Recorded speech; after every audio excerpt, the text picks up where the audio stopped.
চাতক প্রায় নিশি যে আছে কালো শোষী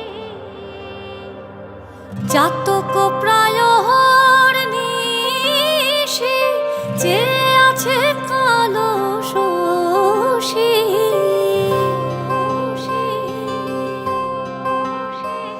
আমি হব বলে চরণ দাসী, হব বলে চরণ দাসী, ও তা হয় না কপাল গো।